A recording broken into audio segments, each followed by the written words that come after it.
maybe they can come even down here. There's quite a lot of space down here. And those that cannot fit in, we are streaming this lecture, and everybody has the stream on the web pages and the social media.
So good evening once more.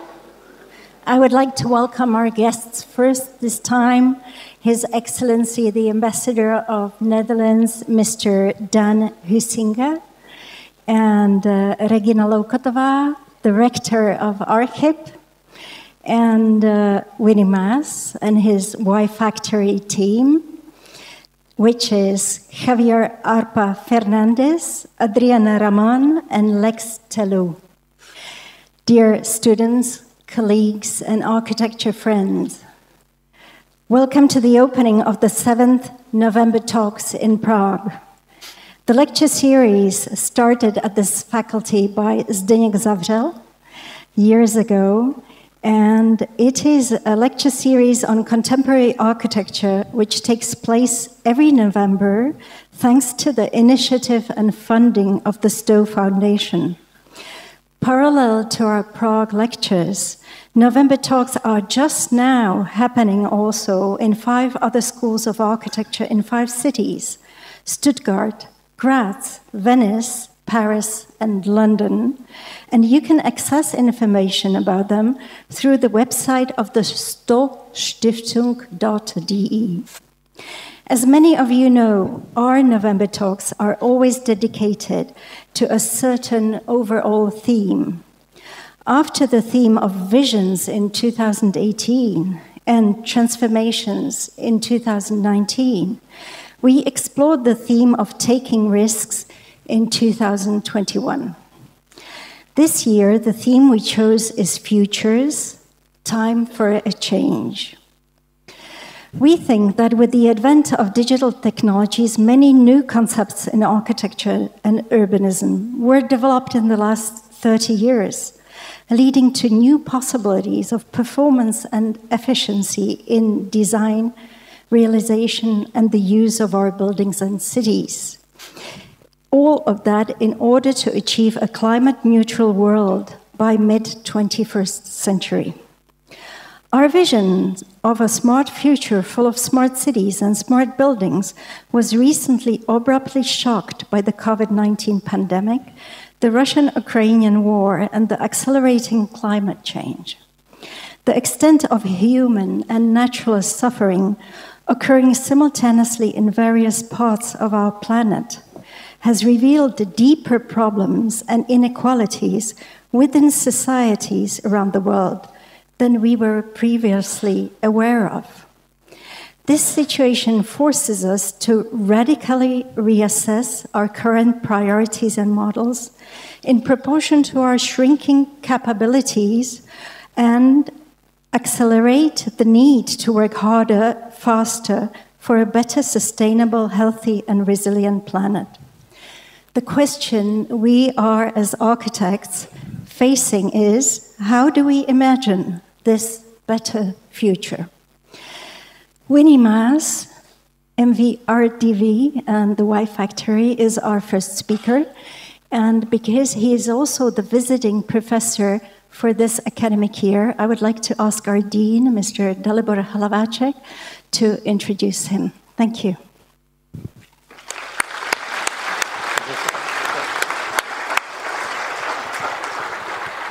Good evening, everyone. I'm so very happy to see our students in this lecture hall. I haven't seen it so packed in months. And I'm also very happy to see our professors here and also Deans Emeriti, Professor Zavřel and Professor Labus. My speech is very short because I think you're not curious what I'm saying. I think you're curious what Winnie will say.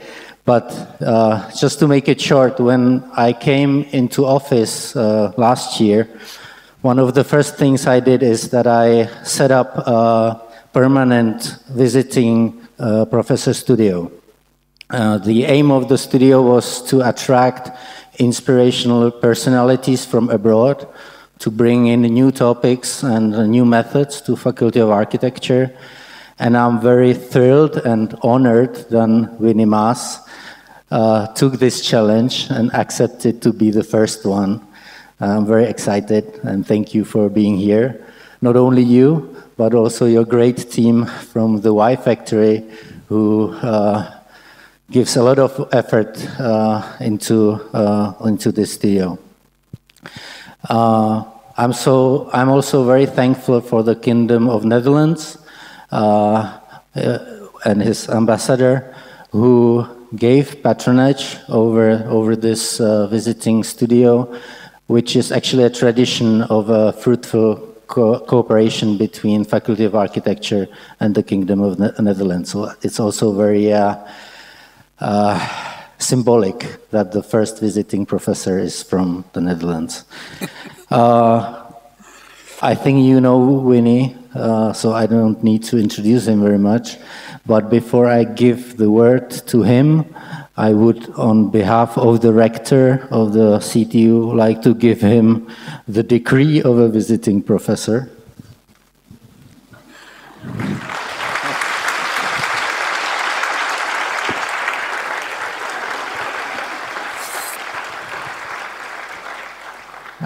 And I'm very much looking forward to your lecture and also to the whole year with the Y Factory and Winnie here on the faculty.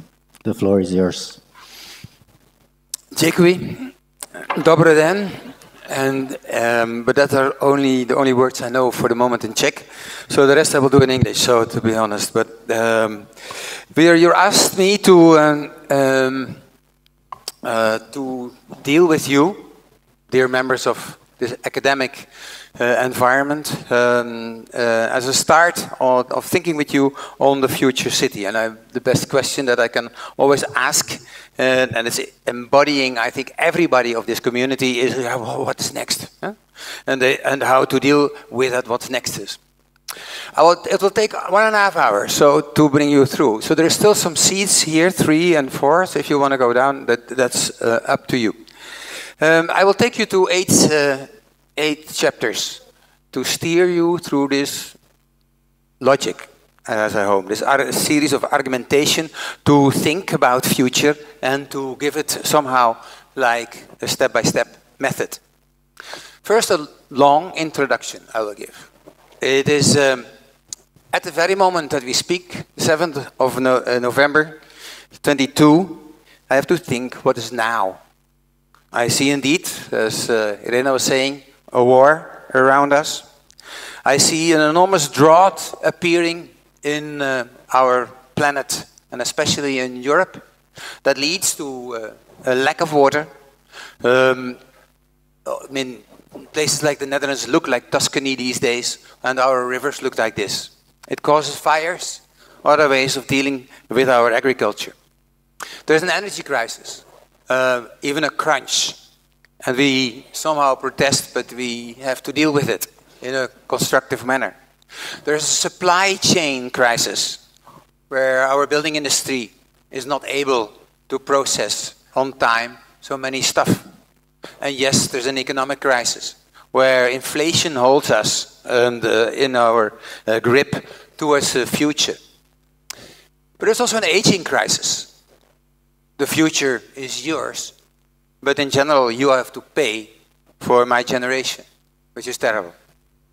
And last but not least, there's a nitrogen crisis. Not maybe here in Czech Republic, but in the denser zones in Europe, you can see that nature is somehow winning of other functions by declaring a no to certain functions that surround our nature areas. And yes, there's a governance crisis. With so many things, fear is there, uncertainty is there, how to lead Europe in that way, and how to deal with this kind of newcomers that are surrounding in our place. And at that very moment that this is happening, this book comes after so many years, that the Club of Rome tried to somehow talk about all of this. Limits of the Growth was the title of those moments. And I can advise you to look at this, this publication, where now so many years after it, they try to see why it didn't happen, why these warnings were not taken that serious, why we still in a world of losers and winners that is actually growing much more. And where actually a radical diversity is a must, according to some of the articles, in order to balance our uncertainty and to create somehow a resilience economically, socially, and ultimately biologically to deal with that. In one of the pleats of this Club of Rome, it says how to live at peace with this ball, with this sphere, with this globe. How to live in peace with nature. And some of you will immediately say, oh, we do that. We have great national parks, so we are safe. We have, but is that true? Why do you drive so much? And why is this electric car not there here so much in the Czech Republic? One could wonder, as a kind of first observation. So in these days of crisis, we need to work on all of these things, I would say. And we need to show some kind of hope, and that takes some courage to make relevant beauties, I would say, that captivate attention all over the world, and that ridiculize crudeness. And somehow we have to find that in different ways of expression. So what is next? Let me take you to the chapter, because I came into CTU. At the same moment that this is happening, I get this now, and I get this announcement, and I thank you for that, because it somehow celebrates also a long relationship that I have with the Czech Republic. When I was already 23, I sat in buses up to Olomouc to measure all the modernistic architecture. I went in every house of Baba to understand a little bit the logics behind that modernism. And with some of your colleagues at that very moment. And that continued, it has not stopped in its way. So that's nice. But if I do that, and I see what is happening, and I went, say, in June, to look at CTU, and I came in this kind of bustling building, where emptiness was glorified at that very moment. I think it was a specific day, but some people say it could need a boost. There was an exhibition going on at that very moment, which is beautiful, that you show all the things you do. Transparency is an enormous aspect of the academic development of our work. So you see houses, you see more houses. Hey, Baba is back. I see more houses. Whoa, am I in a kind of specialism? Is everything about housing in your faculty? At the moment that this kind of things, the bigger pictures are appearing to us. So what is next then? I see also a certain, why do I come then? I'm not such a, I love houses, but is that now what we have to worry only about? At the very moment, I think there's some things are growing in and around Czech Republic. Your presidency of the EU, I hope it gives its fruit of people that come here, of saying things to the European community. And this is your agenda in that epoch. I hope it leads to a kind of EU agency in the reconstruction of Ukraine. This would be the safest, of course, to be it, not to place it in Hungary of, excuse me, Mr. Ambassador, but I'm in your territory, but there is what would complete to. And it's nice to see, if you look to the map of agencies in in Europe, then this part of Europe could deserve some concentration and some work on that way. Yes, there are more competitions recently also in your republic, which is nice, and in your area. And I will show some of them, because also I'm openly, I have to show my things, and it helps a little bit also to discuss it, because discussions are not always very visible, as I notate with these competitions, to be honest. Here one, National Opera in Pristina. This is not in the Czech Republic, but close by, where this kind of, say, mishmash is called a city. But here there is beautiful, say, buildings like this library that is there. And on this given site, with the natural contours, we had to locate the back of house and insert a rehearsal to place the main theater and to create a generous public foyer, and then make a roof as a big urban amphitheater that opens itself where needed, and that leads to this kind of access and this kind of extension of the park. And this is the image of Pristina, where this tribune somehow appears at that moment in this mishmash, with this kind of crown overlooking the city. It is, I would say, the biggest seat or couch that I can give to the city, and that leads to this kind of, say, the new steps, sorry, not the Italian steps in Rome, but this kind of Pristina steps upwards. What's next after winning this one? 2021, the Philharmonic in Belgrade. You see, there is a kind of movement going on in the center of Europe where you love culture more. I loved with a D, the Philharmonic in Belgrade. Why? Because the director made an aggressive effort to put classical music on the agenda with a fascinating website, where these films are shown endlessly to make communication with the environment, with a campaign that's in Belgrade, which is like, wow, now I want to go to the Sinfonietta, or how to play outside, how to use media to express a little bit what is happening in an opera, and then to be with everybody playing in that environment. That is an example that can come out of a place that emerges, I would say, from a Dutch perspective. So if this is Belgrade, it has two places. On the right side, the classical Belgrade. On the left side, the neo-Beograd. And you get divided by this, by the river. You see classicness and new classicness appearing in this. And then on this kind of infrastructure with this proud elements that are there, for better and for worse, on that place you have to make this Philharmonic. Wow, that's a good idea. How to enliven such a kind of place, how to react to that. And on one hand, I like that kind of area is different than the classic town, let's be honest. And the only thing is maybe that we should maybe use that language, but then to speak out more loudly to activate the whole theater on that moment. So on the foundations we programmed, with all the blocks and all the theaters were done then. We shift them apart a little bit to create an extra space. The lobby becomes also a piece of theater that makes a kind of effort to talk. Then you have the theaters, the classical one, and then you can continue with, maybe I can make something classic. Maybe I can make like a building that is like an amplifier almost on this meadow with a rack that communicates with the surrounding on every level. So that is what it could be, and this is how it could function, and how it could be in the park as in the woofer of the year, one would say, and to express then that this is what you are talking about, and that this is the space, that the lobby itself is maybe the best theater, but of course make beautiful halls where you believe in the romantics of the backside of these halls, or in the night feeling during a concert.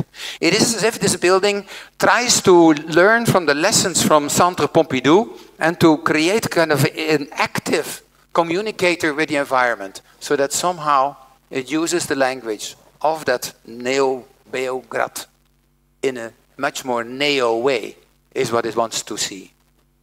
So we lost. Why? He died just 2 weeks after we handed in. And this was a building dedicated to him, in a way. So this is the tragedy of time and of future. There is always our kind of heaps, and I come back to that later in the talk. And what is then taken over? If such a courage comes into it, then with all the respect, this is now what's going to be built. Soft, Danish, bit corporate, elegant, but I'm not sure if, when you have such a history, that you are going into this kind of, say, generic direction. So what is next? 2010, a while ago, Prague, Bubny. What was for Orko at that moment? Look at the city, look at the void that is partly still there on the way, and how to deal with that. I still want to remember you of that moment, that this is how it looks like between Holosovice and Letna, and then this kind of emptiness comes in, and let's make any connection possible. Any street, toop, toop, toop, toop, toop, and you have, this is immediately cool and deserves. And if you if you start to do this, I can simply do this. I can do a kind of hyper Prague. That is using the language of it, but with every plot is nice. Every plot, the developer has a problem. One could say, a triangle, how to do that, nightmare. So how to do this flinter. But we have to challenge our beloved friends in order to make it more possible. And then you throw in some stones.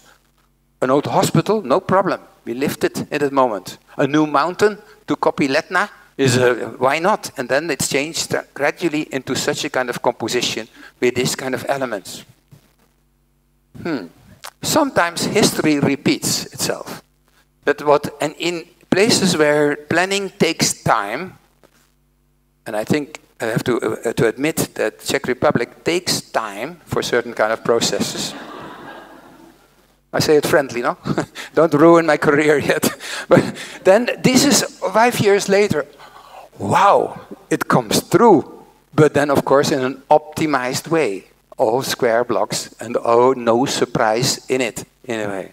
And that was then the stage set for 22 when the Philharmonic competition comes into picture.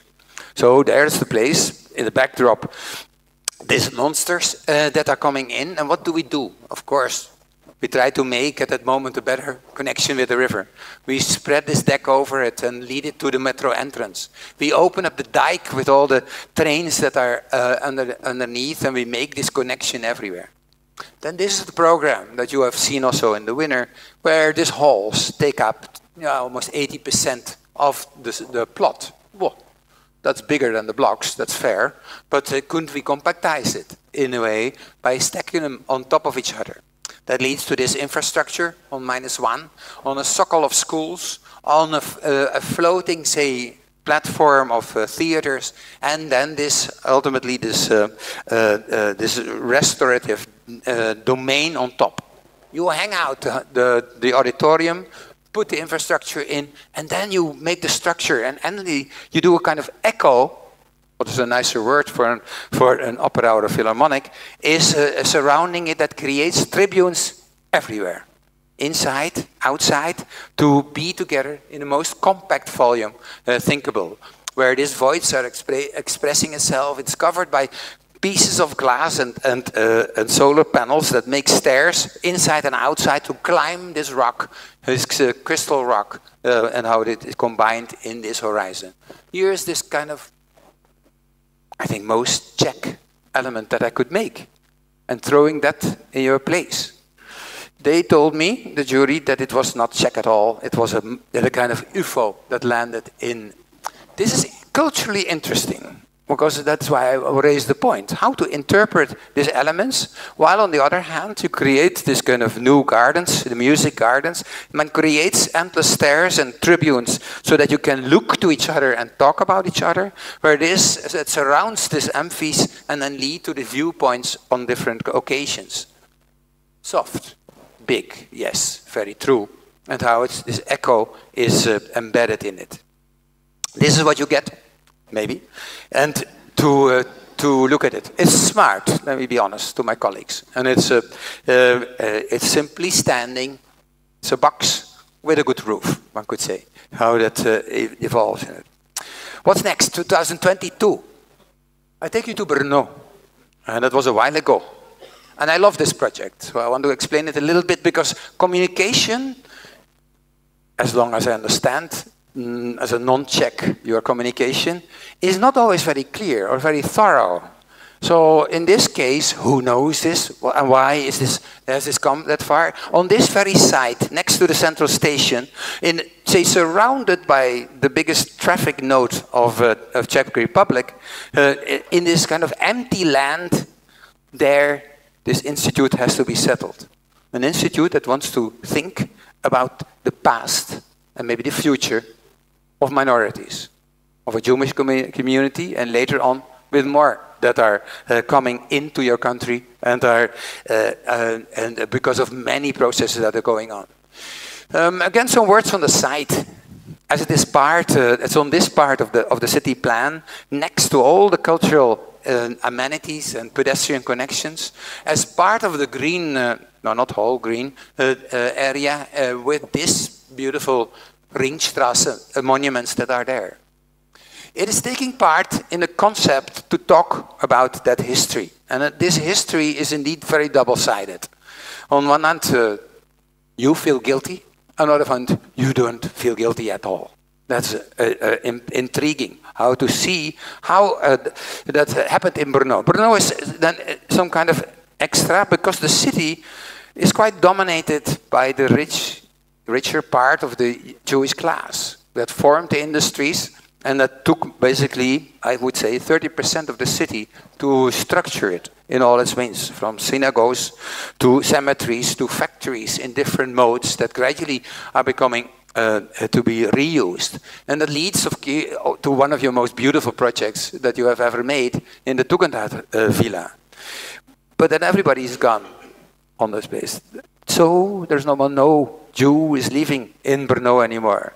I think they were gone, and the soil was expatriated or taken over initially by the Germans and later by your communist government in that way, and that erased that piece of. So I understand that you say, okay, let's memorize it, and better than only such a thing somewhere in a small park to do that study, not only to think about what happened, but also to, can we create a Europe even more where we love biodiversity? It is, if there's one piece of the planet that somehow expresses that, then it's this funny juxtaposition of countries that needs to develop each other together. There's a second part, which I think is in Moravia quite interesting, because it's not only Brno. Actually, almost every city or community has larger, say, communities of Jewish nature, like this one or like this one. And if I compare then I think about architecture of such a specific enterprise, that is different than making a house. Because there are millions of houses, so you can compare them. But what to do on the Holocaust, I didn't have any, say, connection with that. I had to familiarize. So let's visit some of the Holocaust institutes over the world. This is typically Holocaust Institute architecture, one could say. This one also. Here another one. I really find that most of the institutes are hiding themselves in neutrality. Actually, the hiding factor is more than it should have. Come on, you have to yell out this issue. Why do you hide this in such a kind of neutrality? Okay, there's a program that is about research, and there is a plot. And the plot is too cute because so that means basically, and here you see it on the last parts, that you have to build up minimally 4 levels, 4 levels to do it. Which is, okay, that's how it is. And we try to work on this project, on making a veil, showing the duality of this subject, both, say, how it is in your country, on denying and opening it, of welcoming and getting rid of. It is a veil that is also in the architecture and in the way how we have to think about it. So we thought that it might be good to make it kind of track towards Moravia. You start with the program, you make a compact say, footprints, so that you have a garden where you can pass the traffic, and you blend, say, and you bring it up to the top floor, where we can make Moravia. We can make a map over there that stretches out, and that you can, where you walk on it, you can look over the city and see what Olomouc did or not did at that moment. And to express that on that map, it becomes our device then to deal with all that processes. And by hazard, by coincidence, you get then this stretch. It is as if neutrality, avoidance, one could say, das andere, somehow stretches out to the specificness, to the site. And then these are the communities where Jewish people made their elements. If you don't make that as windows in this glass roof, as extra windows, and you stretch them to the bottom, then somehow I can make this kind of cupola in the very entrance, that when I look up, I see that community somehow already there in this void shape. And here how it touches the skin, how in these elements you can travel by elevators and by stairs, how you pass by in this process the different floors and end at that supported map with the gardens that surround it in this section that comes alive. Here, that's the apparatus of this paradox that you are doing. On one hand, it is there, on one hand it disappears, on the other hand it comes. It is what this trajectory wants to show, all from the bottom to the top. And action. This is a small movie of The Office.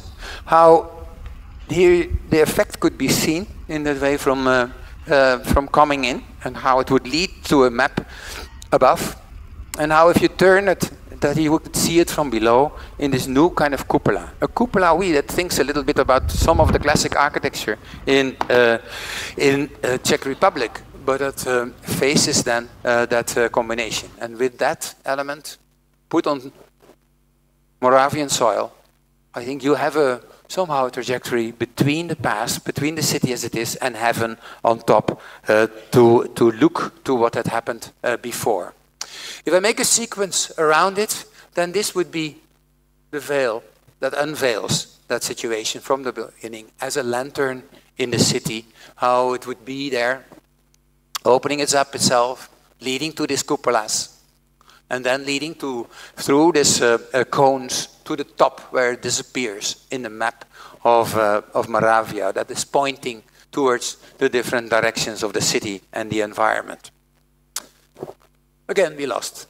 That's how architectural tragedy is. Normally you have to deal with it, you bet on some of the elements. But I learned a lot about your country and about the winner, the Japanese entry, a little bit more neutral in the best tradition, and a little bit more not so expressive, let me say that in that way. It's a choice of your wise, say, colleagues.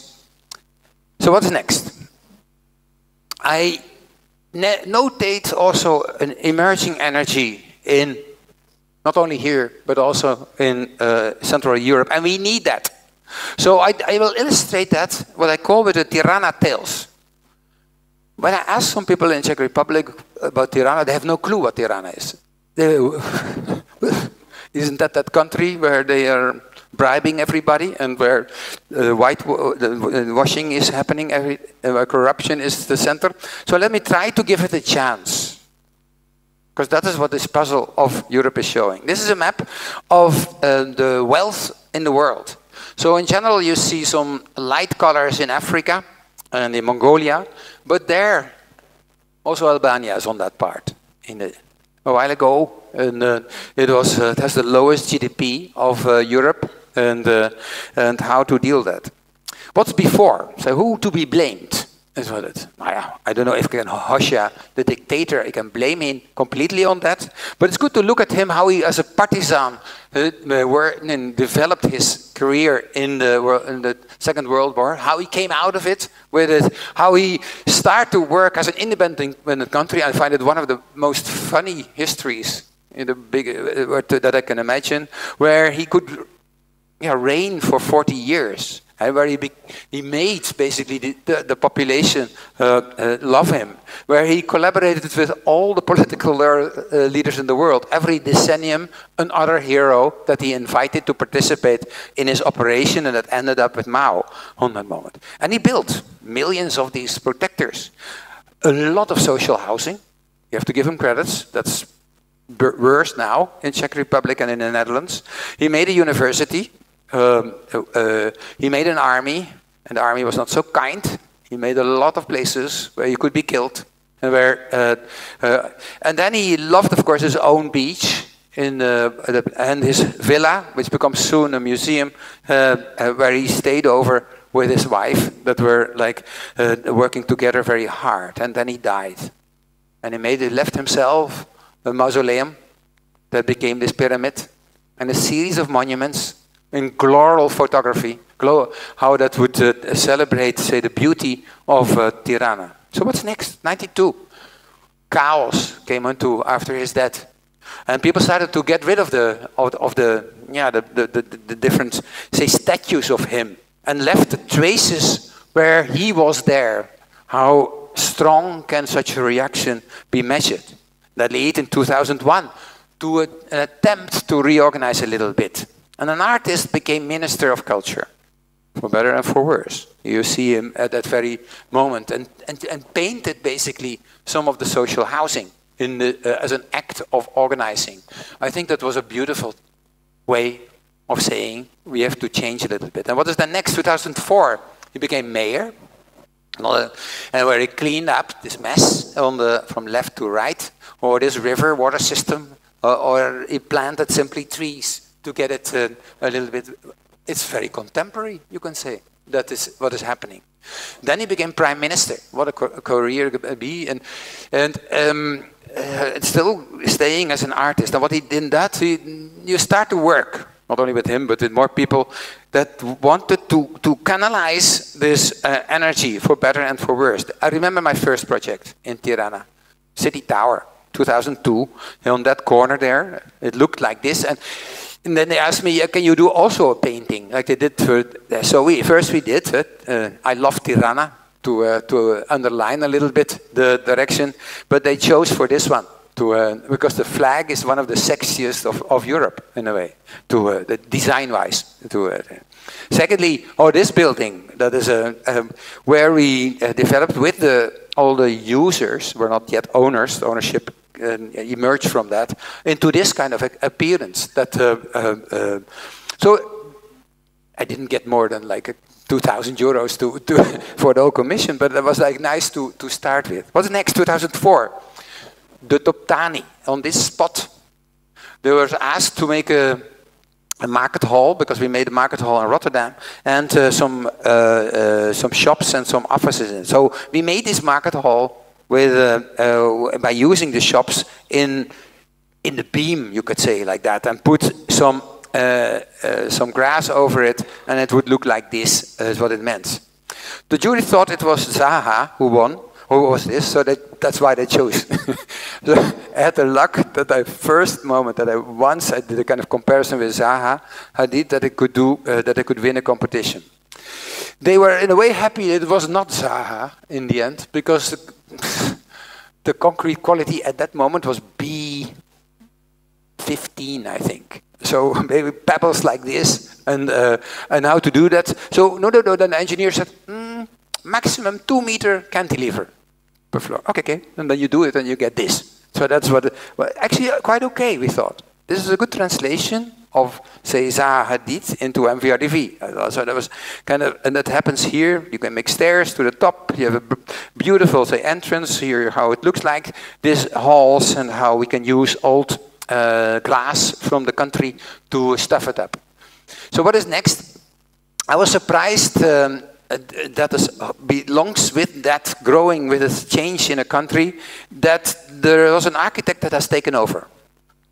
I never got a call or an email about that, and was there. A little bit changed in different weather, but it was built, closing things that I hate, but anyway, it was there. Now let's see progress or futurism in an evolutionary way. That means for you also as students, sometimes you have to pick your battles, be accepted, see it in this kind of hopefully progressive mood, because it's already nicer. 2015, we were asked by a developer to work on the tower on this spot.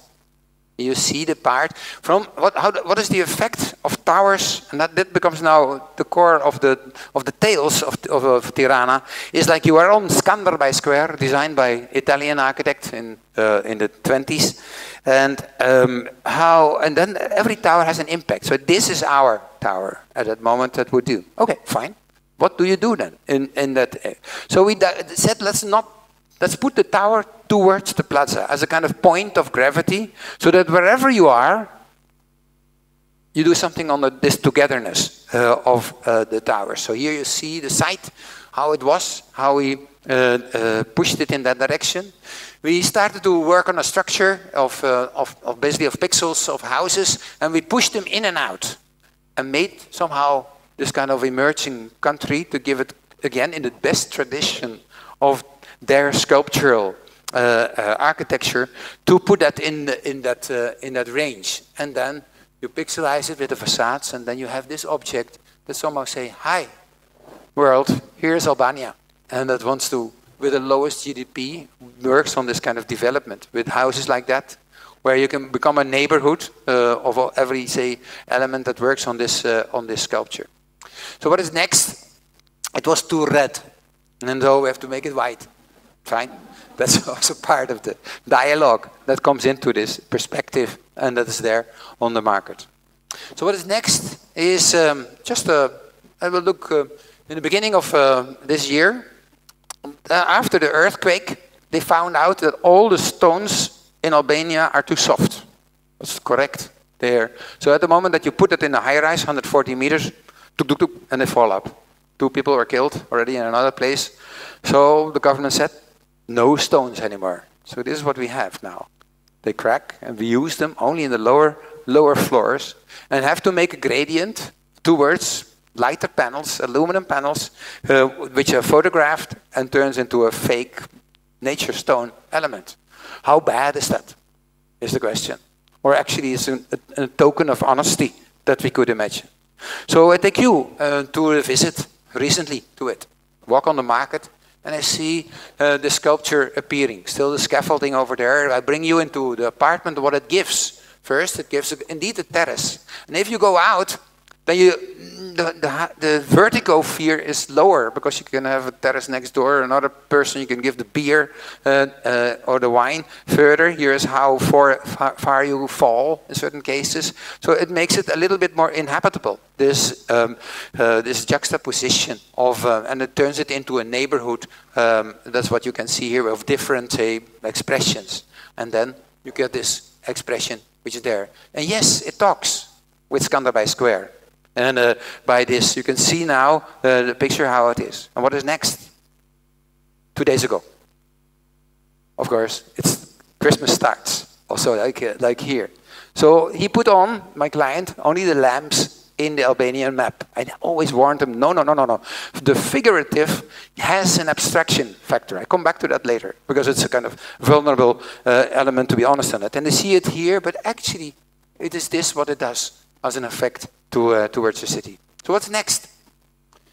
Skanderbij, the former hero of the country that saved Albania from this weird position between, say, Turkish and European or German forces, becomes gradually, I think, a fascinating next dimension. There was a plan, a French urbanist made this strict order of towers.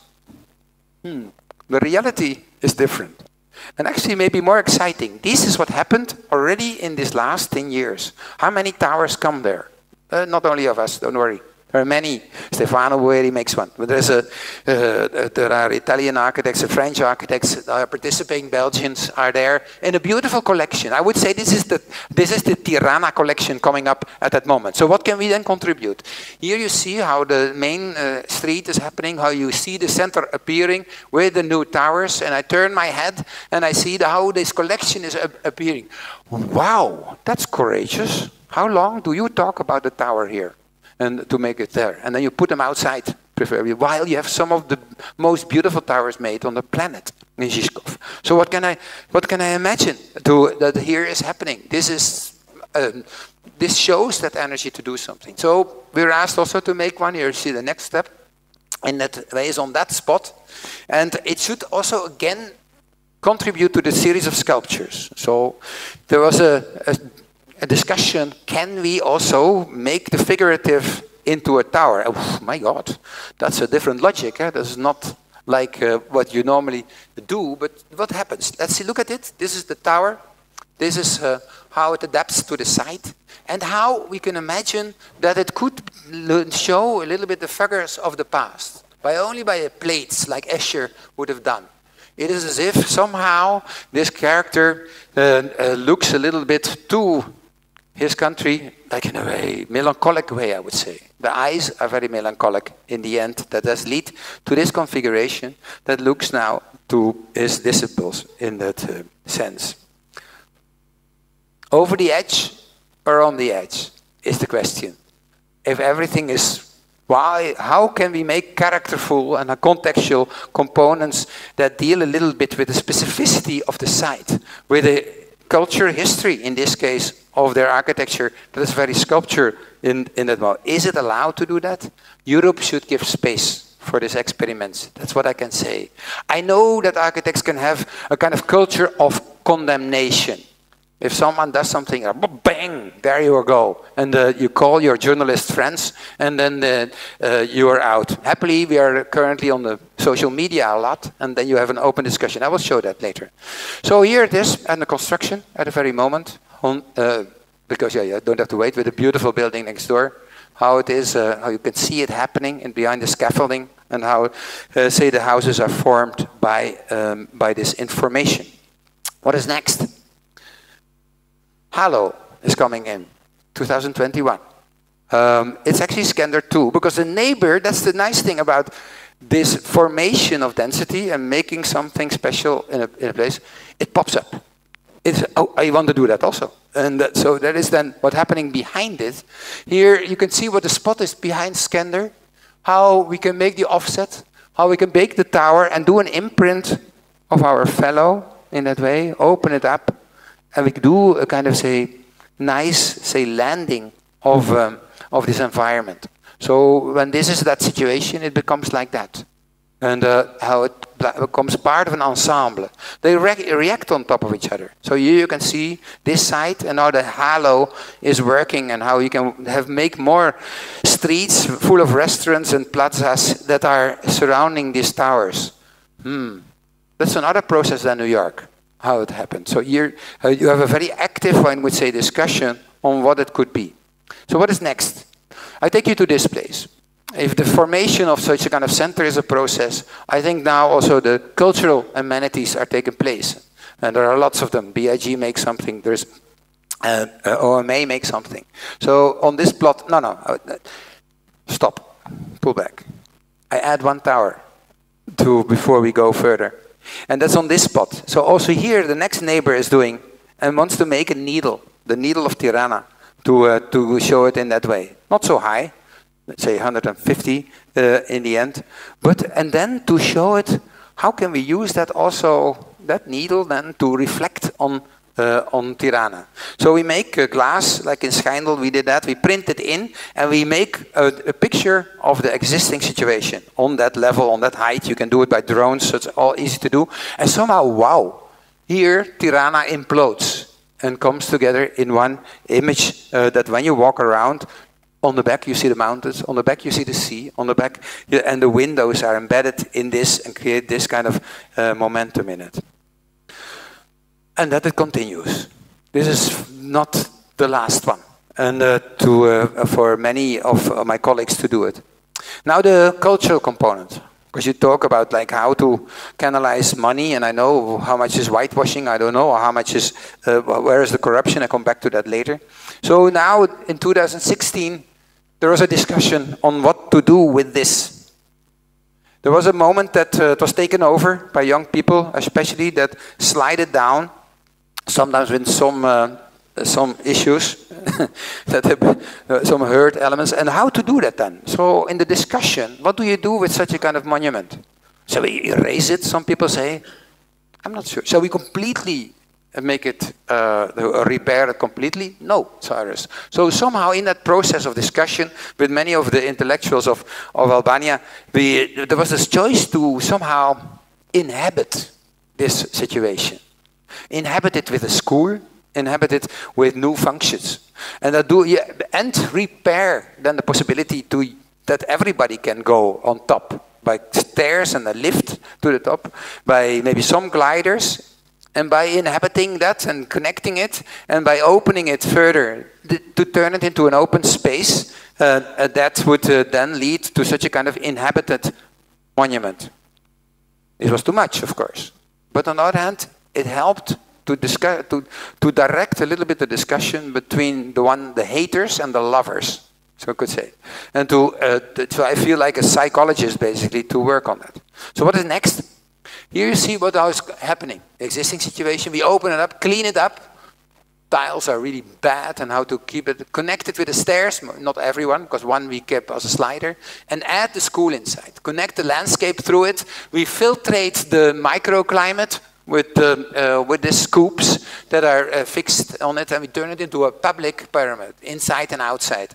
And then you inhabit it with a school inside and outside. Craftsmen, young generation, techno generation comes in to celebrate that in the park that's completely reconstructed and on the top. And that leads to this element, this suggestion, inside and outside. So here's a small film. I didn't do it, but that's Albania style within music. Tear-jerking, of course. Remember, students, you have always to make films without sun, because then people believe you better. So, here are the scopes that are there. And the view. First public view in Albania.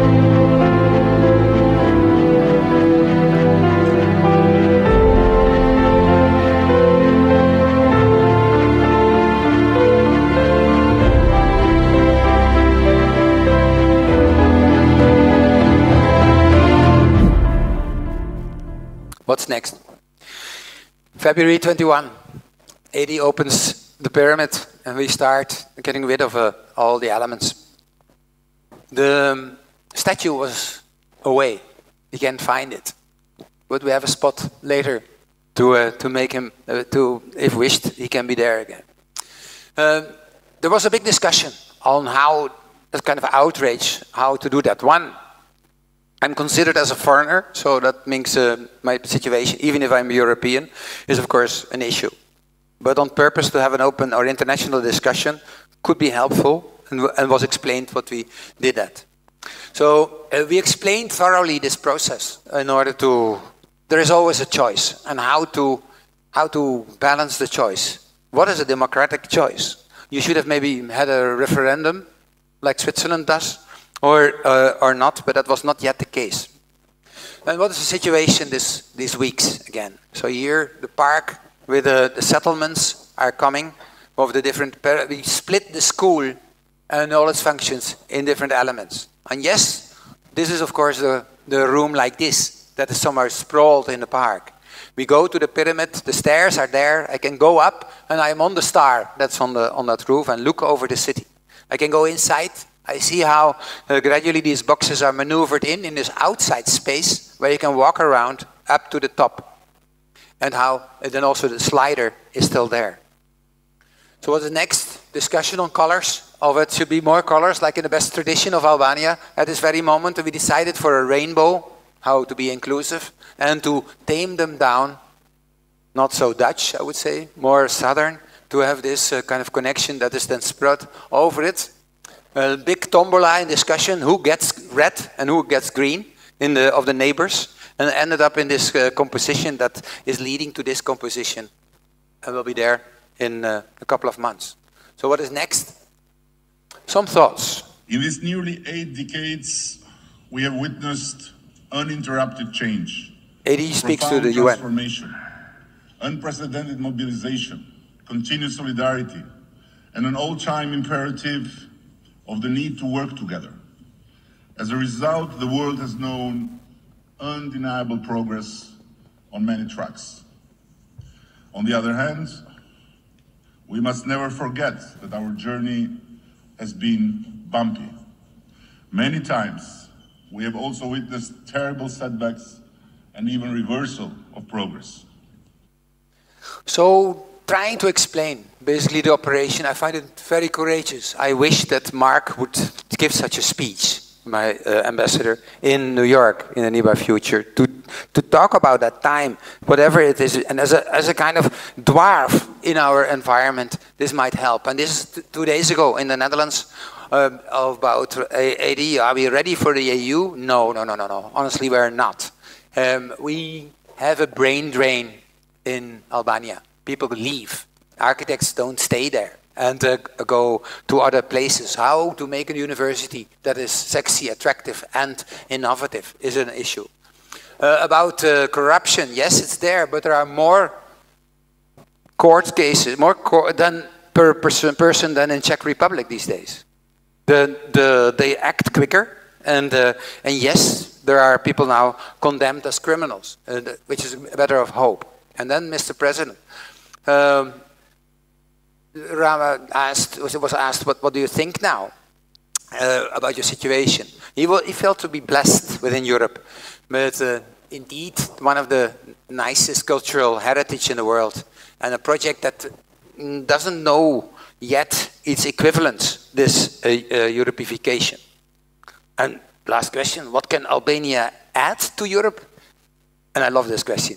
A sense of humor would be helpful to relativate our situation. Wow, this, I must say, can happen sometimes in your country also. This was my introduction. So now let me go to the second chapter, and that unravels then the trajectory, I hope, of the future in a more theoretical way. So here I will go. First, some word on the actors. MVRDV, some of you know. These are the people we work with. This is our places where we work and our existence and our projects. Then the Y Factory. Some of them are here, made in Delft with this tribune, to invite people to speak out. I think that's the best culture that we can activate in our environment. And every day when with our students in this week, we are working on it. The speaking out is a way of thinking, is a way of making decisions thinkable. It's a time to make models that paint the future, that paint the research that is needed, and to publicize as much as possible, to share the knowledge that we do, and to talk, yes, with all these people that make our environment. You should be active. To also go into politics. Don't worry, you will not be eaten. You are so powerful in your discussions to do that, and that's what we try to do. We only want, I think also it's nice in the academic world to concentrate. So I know that research is needed. And in bachelor, you're able to develop a kind of supermarket of knowledge by giving all the professions a role. In the masters, I think the place for research should be given to experience that, to take it with you with the bigger questions of our times. We concentrate on the future city, not more, not less. And how do you study that? So here you see a triangle of how we do that. The most important is the model. An abstract city, average European, no name, with an average program. And one parameter, you show it on that city and it changes. If you have only flying cars in the future, brrr, that goes like this. So that is how this model zone is developed. Secondly, of the viewer, where we look a little bit to the situation as we face. And in our studio here, we are doing that. We look to the Czech Republic. We contextualize, for better and for worse, in the situation. I'll come back to that later. We work, and then the last chapter is the controller. Is basically, is it the open source? It's the parameters that you have. You put them in order. and then you gain knowledge. I believe in computer science, in scripting, in Grasshopper, and all that surrounds it. You know, and you have a very good department here at the school that can mobilize you, can help you to master a little bit the complexity of this kind of quests. Then we work, yes, in many, not only in Prague, but also in Melbourne, also in Zurich, in order to, or in Barcelona, to work with each other, because you cannot do it alone. I think collaboration is so important that to hear and learn about it and to be criticized. And that leads to publications. This is a series that, and I'm happy that your school is also contributing to 1 or 2 volumes in the coming year on the projects that we try to do here to make it more visible and to extend it. In that way also it gives something for students also to, it's not only in my closet, it's also out there. And yes, in a complex research you have other kind of roles. You behave more like a team, like a filmmakers group, where in the end the whole role, who did what, is explaining these operations. You cannot do it only on yourself, is what it says. And then the future CIPI itself. Now we go into the content, after all the methodological component and the introduction. This balances, obviously, to use and paraphrase some of your thinkers, of a world between utopia and dystopia. We cannot, and let me go into dystopia first. Because normally if you make an observation on a future of a city, you use trends. Gradually it becomes that. Gradually it needs more green, or gradually it needs more discussion or on elements. Trends, but trend breaks become more and more important in our society because we want to be resilient. So, and how can we do that? For the Dutch government, we showed shocks in our thinking, shocks in planning. Trend breaks is what it could do. That lead to this book, where, say, this design of shock or anti-shock design, the resilient moving comes in. It is always with fear. Fear and spatial planning has an enormous relationship. Because, no, don't build too high. It's the no factor that more reigns our cities than the yes factor, somehow. That's weird. I'll come back to that also later. Fear of waste, fear of losing, fear of sprawl, everything. That's the fear of power, fear of climate change, fear of recession. That makes this. And then the trends are there. Trend breaks, as I spoke. And we try to imagine different trend breaks in order to understand if we need to adapt. So there were a couple of shocks. Sea level raises, yes, but drought, as we see. This is 10 years ago, this book. So it could lead to other kind of Venices in the nearby future. And that could lead to certain zones in Europe where drought will dictate that soil or subsoil. That leads maybe to lower compositions of our rivers and our lakes. We can imagine that there will be crisis in our food industry. And that has enormous backlash. Imagine that there will be a milk crisis and all the milk products in the Netherlands would cease to exist. Synthetic soy milk becomes more in fashion to do that.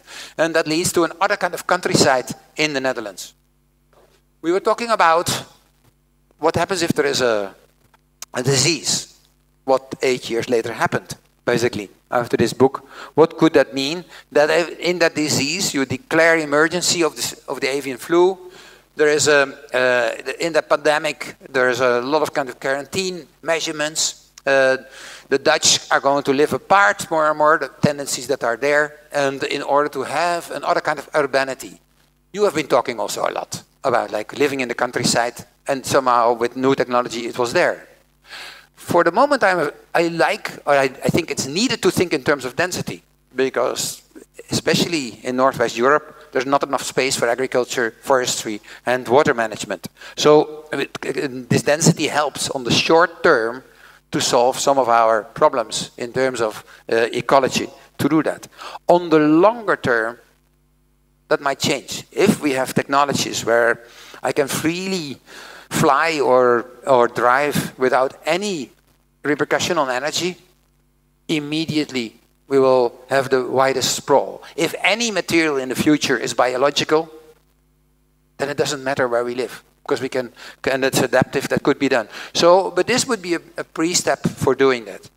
Or another one, when a space lift is there, you know, there's this thing where it's about 10 kilometer high. It's actually a hanging element from a satellite, and that from where you can go to a potential, say, program on that 10K height. There's a moment that would lead basically to a zone around the planet where that would happen. That would around the equator, and somehow that would lead to new opportunities in, say, in Nairobi or in other places to facilitate this second skin that we are going to make in 100 years, 150 years, over time, over the future. And that would mean that, in this case, that places get also more attention and development, this belt around the equator. So dystopia can lead to new directions, is what it wants to say. But now how to steer utopia? You can do it by resilience, by the no factor, but I try to do it also with the yes factor, and that leads to an agenda. If I ask someone, a mayor, a question, don't you want to be responsible, open, curious? Most of the mayors, don't say everyone, says yes. And if you ask them, don't you want to be green, produce energy, produce water and food, oxygen and biodiversity, no one says no. In a Europe that is changing. And then you can make a list further. Who's against humanity or against socialness? Who's against intimacy, but also be open and accessible? But who is against democracy? Some are still. But freedom is, I think, a substantial component. Or adaptability. Also, we know that for our children and our grandchildren, that we need to do. Diversity becomes more and more a key factor. And also historic, yes. History we love, but new things are new. So they need somehow kind of update.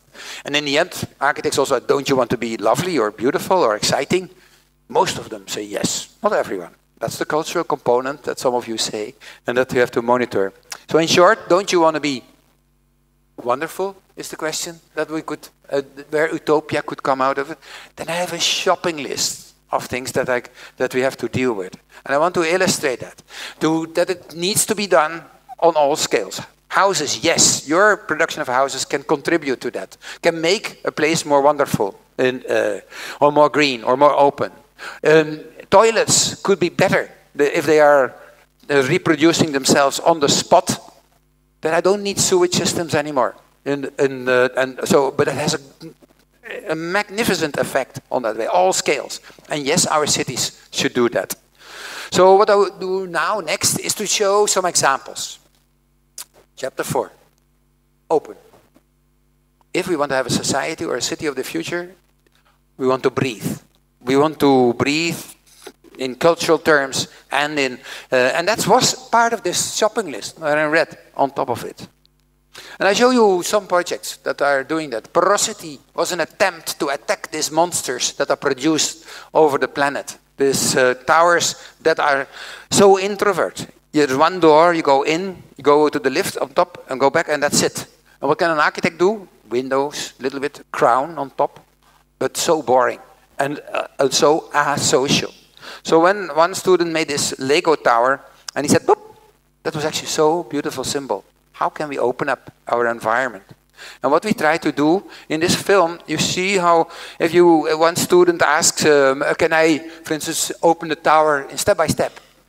As a kind of pregnant tower that turns it into this kind of central openness. If I can cut the tower, then I can hang wash in between everywhere. What is doable? If I can turn it, I have this beautiful porous element. You can do that in neighborhoods. I can do that in blocks like this, step by step, from nothing to maximum. Studying the amount of steel that I need, the amount of openness that it creates, the wind factor that comes in. That's what they studied. And if I put that in order from 0 to max, then I get this. Or here again, how it opens itself in the heart. And put them all next to each other, then I get a city which is like wonderful. This is more scientific or systematic than Manhattan. And so that I walk in the street of, say, the pregnant towers here on the first order. Or here, this kind of parasite towers that I could imagine. Or the street of polite towers, stairs that bring you up from the bottom to the top, yes, you have to counterbalance it, and you have, in that way, a very, say, a human way of making a tower. That leads to that kind of city. So what is next? That was post-scripting, I would do. You start with intuition, what can you do? And then you do afterwards the scripting to put it in order. You can also do before, so pre-scripting. That means if I want to have a stair tower, these are my components on what to deal with it. You put it in your grasshopper, you see it, this is a section, how you can go from the bottom to the top with stairs. You put that in schematic, these are houses that are shifted with a certain angle because of the fire, and then you get this. You get something which is nicer than Escher sometimes in his paintings, and that you can walk from the bottom to the top and back again. If I want to make landscapes, same parameters come in. I decide to make landscapes like in the World Expo building in 2000, and then try to connect them, these landscapes, with these kind of angles. That leads to this sequence of grottos that kiss each other and that bring it to the top. Why didn't we do this? Why did we put so much effort in maybe in density but not in quality?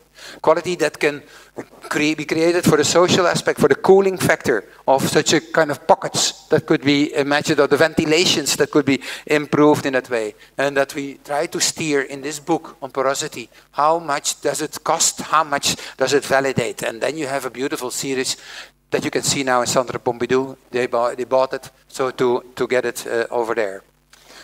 We did something on it. It is doable. I think in the Mirador in Madrid, we try to keep one block out in a floating soccer field over Madrid that cools the city. In 2005, we built Parkrand in Amsterdam, where these kind of pockets were inserted in a slab building and lead to these collective spaces. In 2006, we made Celosia, where blocks of 4 units of houses were like pop, put out, and that gardens would be in between, so that and that filters the air into the courtyard of this enterprise. So porosity is possible. Even after Le Corbusier, 50 years later, you can do, because this is very Corbusian, to do it. So what is next? I think the market hall, I want to see that also in perspective. That you use 2 slabs of houses and let them kiss each other, so that you have that they span over a space where you can, where groceries can be bought and where you can share it for so different, say, types of food and types of, say, celebrating that. You span it over, and you see how in this painting that we made is of the future of Food City, to make the windows, and these windows are actually and expensive, but so important, because these are the here the private sheikhs, the public, or the investors below. They control, these 250 windows, control that the guys downstairs behave a little bit kindly.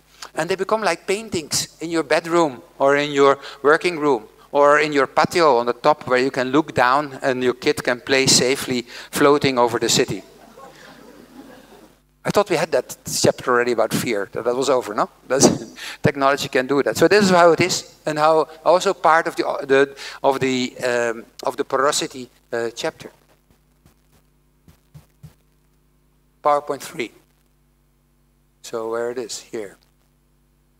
Aspect number, I think the one that you would love maybe the most, but then I come back. What's next? Freedom. It was on my list on that. And just some words before. In 2004, I made a small diagram about the migration world. If you look in that book and you see this chapter, then it was based on like looking, if we would open our borders, what would happen? So if you see the richness of one country, in this case the USA, and you divide it over the per capita, then there is a certain amount that expresses the wealth in a very simplistic way, I know, but just to help a little bit this controversy. China at that moment was basically in the very middle. Sierra Leone would be just almost nothing. And if you open the borders, there's a tendency of equilibration by 2 kind of streams, by people that move to something else, and by kind of import of people that go there to invest in those elements. That takes time. But in this equilibration would lead that the US would grow in this, that China would be more or less the same, and Sierra Leone would be empty, almost. Then this would happen over the planet. Somehow, you see two clusters appearing. Europe would be denser. The Netherlands, 55 million people. Finally, we become a little bit like Germany. So and Czech Republic, not so much, to be honest. Relief. So but it gives another kind of composition and relativation. Ideologically, I would be not against that. But fear dictates these norms. What's next? May. You have read it in the newspaper. You see this. This is the change in Europe because of opening up our borders. Ireland grows. Belgium grows. Blue still. France grows less. Dutch grow bigger. Finland. Germany goes smaller. Czechia, smaller. Estonia, dramatically smaller. Romania, 30% gone. Greece, Lithuania.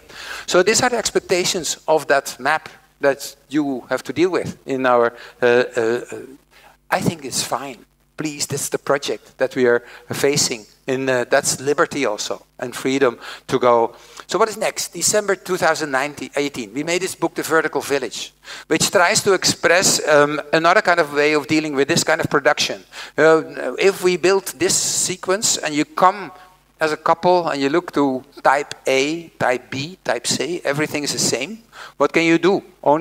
Then only square meter will govern the cities. This is stupid with a generation that is more about diversity than ever before. So if you ask these people, I make a block, what do you like? And they choose this kind of houses, then to build on top of it, or turn that into the new, say, block. Wow, this is what I dream about. Here individualism comes together with collectivism.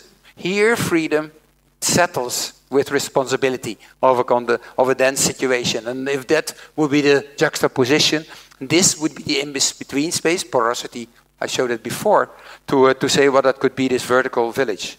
We try in Shenzhen to do that as a kind of message towards these other towers, which I really think that they are stupid to make in that way and try to make a vertical direction. We tried it for a long time in New York, and now it's just finished in 181st Street. Dominican neighborhood that wanted that our blocks somehow would be then stacked with a program and with colors of their environment, which leads to this juxtaposition. Cheap, it's not very expensive, but then how to deal with that and to make towers that you don't have in the midtown or in downtown, because there everything is glass or bricks. Here somehow now it yells out that this population here next to Washington Bridge is there. I go in, I see how these blocks come together, how the terraces create spaces. I love this wedding space. This is my favorite, with a view over Amsterdam Avenue towards completely down. It's a tearjerker for any marriage that you could imagine. And then to the courtyard. That's used now by the Dominican neighborhood to celebrate. I bring you to Rotterdam, also an example of this vertical village. We made this extension of the UNESCO neighborhood by montaging the new houses on top that can identify themselves in their own way. Here, a kind of small farm, you could say, where you live with your kids around this garden and have a view over the city. It yells out that we need to go further. This is not Photoshop, this is real. And yes, you can see it here in any tower that Rotterdam says we can do this in another way. I was fond on my stairs to give access, because I think I hate this stupidity that you have to go inside, go up, go back again. You see this guy who is sitting there, and no, you cannot go up. So but here you do it freely, and you like to do it with friends, and you enjoy the view, and you photograph yourself on this new city level that we are then creating by itself. So that means that when this is this Bovenstad, this next city that we do, when this was the project for 2 months, 400,000 visitors, and then now it's like that this is the proposal to add now to it. That this station becomes interesting in the end. Our theater, nicely in the end. The department store, the Bijenkorf, the town hall, please do. Also, Jo Koenen has to help a little bit in this situation. Of course, I will do it also, no problem. This leads this summer to this activation of the NAI, where people climb the stairs, and then finally we have also our Corbusier in a pink way, celebrating this inclusivity, where we can look over the city, celebrate it. It was super nice this summer to do that. I dream that I can do it here on the Rudolfinum in the end. One stair on the Moldau and wappa, then I can invite you there up. When do we do that? Where are we waiting for that moment? Maybe we can help each other to get that done in that sense. I'm happy with the rooftop walk, also as a celebration of that villageism. This was this summer also, with the first long span bridge for pedestrians between two buildings. Finally, you can say that this film of this German guy in the 30s comes alive in Rotterdam. And so here you can see how it happens. You climb the stairs, go further, it becomes a village, yeah, I know. And then find this point of making the step over the Koolsingel. Of course, people walk in the middle, they're a bit afraid in that way, some not, they celebrate it, and you are crossing this gutter, and then you see all the tests that we try to do to make this, to work with the roofs. It is every year, so I hope next year to come up with the next one. I'm not going to tell you yet what it will be. It will be fun to join and to get this finance together. This leads also to a policy. This is the map of the rooftop plan. So, on Wednesday, we discussed it with the minister, where do we put this 900,000 houses in the Netherlands for the coming 10 years. So one of the operations is to use the roofs of all the schools, of all the public buildings in a way to facilitate somehow that. And that goes ahead with rules, as you can see on the left side, with a catalog of possible interpretation and with a vision that could look a little bit like that. So that this kind of extension is humanized and becomes a small scale. I go further with the chapter chapter. I theorize together with the Y Factory on we go. Why we go? Yes, it's from me to we. Because this is, I show the expression of individualism that's there. It's fine, it's freedom. That is but how do we share then the space? And how do we make that we part? Here's some images of the landscapes of egoism that are there. You see my skyscraper in Mumbai. You see my jumbo jet in Scala. You see my personal suburbia in Johannesburg, or my islands in Dubai. You see my retreats in the Hamptons, or my swimming pools in Saint-Tropez. You see my proud dead ends of this story that is in these maps. How do we do that? Dream homes. So let's do a kind of Pinterest action of like mix all the styles that you want. You choose. You can do it. And so we did that with many partners to see what would that, if you pick that, you get such a kind of blender, a word that comes back in our team later. And here are some examples of what that could be. You tame the tone, percent, this how it is, and this is what I want. I mean, that's what you say you want. I don't know if you want it, but that's what it is. It helps for already mitigating a little bit this I factor. Let's extremize. If we become very egoistic, that means that I solve everything in my house. Tendency of COVID. So here you see how much food production I could do. I put a skin around it, and this is how I live. So where is my neighbor? Somewhere there. This is how we behave. Oh yeah, we meet sometimes for a soccer game. But then we go out of it each other well. The capsule life is coming there. So I try to mitigate in that way. So what was before, I think in the double house in Utrecht, here you see it, there is a weird house. We try to talk with the neighbors. What is the best composition on these 4 floors that you have? And that lead to this amalgam, this Chinese puzzle of living together, and actually to spaces that are beautiful and surprising because of the negotiation. In the Silodam, go to their website, you see that that's a complete juxtaposition of different neighborhoods. What some live in double high-story houses along a street, on a plaza, next to the canal, next to the harbor, and then they juxtapose itself to this cityscape. I still love it, because this makes it more pamphlematic in a way. We do it also in urban scale. Here's in Leiden, that's a small town in the Netherlands. I'm not allowed to say it's like the Pardubice of the Netherlands, but they love to build their own stuff. So you can see here we come together with each other. They select an architect. talking with an architect, and the architect makes a house, and then bloop, then you just do it.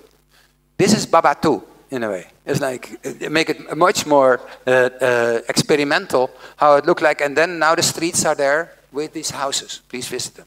One step further, Almere Oosterwold. Some of you have seen it. This is Amsterdam, Almere on the right side. Almere is used as an escape from Amsterdam, basically social housing, which is a problem, to be honest. Garden city feeling, going to be extended with another 150,000 people. This is one place, this polder, where it has to be done. So what we do, we keep agriculture at program, but you always have to do a piece of the cake. So you make a house, you have to do also to have an innovative, other kind of way of agriculture comes in, urban agriculture. So we monitor that by this software that is visible on the internet, and then you can develop alone or with more people, smaller and bigger. It always have the feeling that you are surrounded by agriculture, and you have to solve your own elements. The ground price is low, so what we do, if one plot is behind you, then you have to give the access for the neighbor behind you. That is in the rules. You have to solve your own water system. Currently under discussion in the newspapers. And you have to do your own energy. We transformed the energy companies in such a way that in this area, for ultimately 20,000 units, there is not this law that the government needs to give you the energy. This is article number 2 in the Constitution. So there was something. But then you can make what you want. Any shape. So you start here. This is a beautiful theatrical composition. There's a simulation, a Barbapapa house. There's a round one. And then you have to go. Urbanism, I cannot predict. This is literally off the grid. Not only in wording, but also in aesthetics. I drive around Barbapapa, I go around the cross to reach the other one. So this is done in a sequence in time that it grows until there. There is a website so that you can gather. There are people that group, and then they start to develop these pieces. They make a piece of agriculture. Here, some filters are made. The houses are done. This is the hydrophyte filter that comes in this area. This is staged by her. She's basically organizing the whole process, where you see the initiatives. This map, how it grows, and then people start to build. Beautiful. Beautiful. Yeah, there is a road making, how it goes. This is the main street. One starts, then the other comes, then the road goes further. Then this guy wants to have more plot. So that's how it works, and that's done. Basically, how it helps.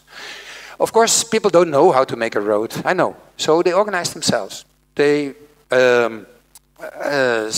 I know this is highly under discussion in your country, but you could imagine this. It's somehow beautiful. So the pensionados of different kind came to help. They worked in a road society before, so now they do it. So here you see them at work, and they help to orchestrate any juxtaposition that comes alive. No sanitation, that means this kind of filters that are done in different ways with plants, with the whole cityscape. Heat pumps are everywhere to rain this new domain. New experiments are done by this Earthship couple that makes with these tires their house. There is Dacias where of architects evidently that produce these combinations to make it work. There is one client that makes this group house, beautiful thing by the way, with a farm on top. A specific pensionado that wants to make this loft homes, very cheap, that are there. The farmers come here. It's the person that has his orchards and makes this stuff. There are vineyards. There are chickens that are produced. There's a market now, all organized by themselves. There are chef's tables that come in, and yes, there's also a school under organization. Is this good or is this bad?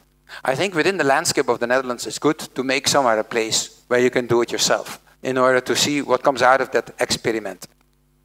What is next? Let's do that, bring that also, because here people have to live together and make it together. So maybe forest, half. And, but what happens in density? So here, a next chapter of the ego city, or ego city, a test with students, 17 students, 70 architects, 17 clients. Here you see the clients. And they have different dream houses. This is organized by this Pinterest exercise that I was expressing. Here a lazy guy that wanted to have a bowling alley and a bedroom, and which came out of these descriptions and this kind of modeling.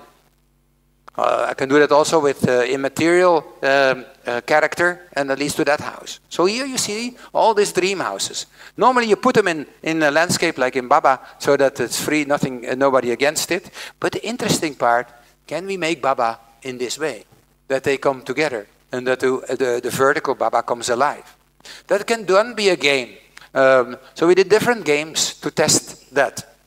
And I show you one, the blind game. So here there are 17 participants are fighting to save their ideal. You start with it, you don't see the others, how it's going, and then it reacts on it over time, and how it, in 20 minutes, you're done.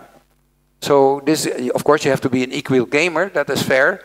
And here, it's followed by the infrastructure. That comes and that follows always as an artery the composition. It's interesting to see how, I would say, what is the rate of say, happiness that comes out of it. So in this case, you can see that the blind game is quite a good tool to work with that high percentage. That leads to this composition, this beautiful pattern of housing. Oh, I wished we could do this in somewhere. So that near say the infrastructure part. But imagine that you're here in this purple house, and there's a corner in your house, weird corner. The neighbor must be weird also. So not only it negotiates, but also it hopefully makes you curious to go around and to find all these treasures. So we try to build it in Eindhoven on the design week, test a little bit on scale, access, and all the problematics of ductworks and bedding, and how that could be imagined in that way. So it can be one step further. That's, I think, futurism. You make it always, you explore a certain freeze, and then you go to a next step that you lead to it. So we were like, can we do it on the go? On the go, because then you can change it around. Let's imagine for a moment a hotel there where that, if this works, there it is. No, this doesn't work, don't matter. And where we can adapt it over time. This is balanced on this kind of, say, scripting. Here I am cooking, and how much space do I need for all my movements? It's analyzing. Here I cook together, and how much space do we need together? So if you look at the organization of every house, what it does, this is how they are interrelating in time. So what neighbor X is doing and neighbor Y is doing. Here you see that how it is moving in the program to see the conflict. So in black, there are conflicts. And so in the seeding process, it's called, in scripting, you find out the least amount of conflict. So it runs, hey, this is a good seed in the end. So it says where it optimized this combination. You try to simplify it, 3 to 2.5D, and then with this technique, this is over time how this process is going. So we do some boxes that move. This is a vertical section or elevation, and the boxes move to find their way on rails that come on the side. I will show it in a minute, to find the best, say, composition that belongs to that time of the day. If that is happening, poof, then there is a typical Friday afternoon. Most people come at home. This is the network. Some people are at home already and are cooking. There's one working on some things. So they group themselves and give this your access to your house. I don't need stairs. I move to my zone, there. I need a kitchen, properly accessed with a table, and it comes to you. It was a lot. How to do that then, technically? There's a rail that you have, and how these boxes go around and find their way of maneuvering through the area. The components.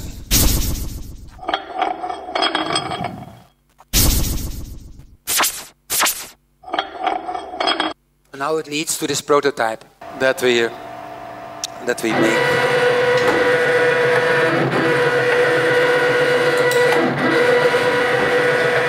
So this is a house, I would say, in the best tradition of housemaking, but in a way that this we-go feeling, this art of being together, can be celebrated with each other.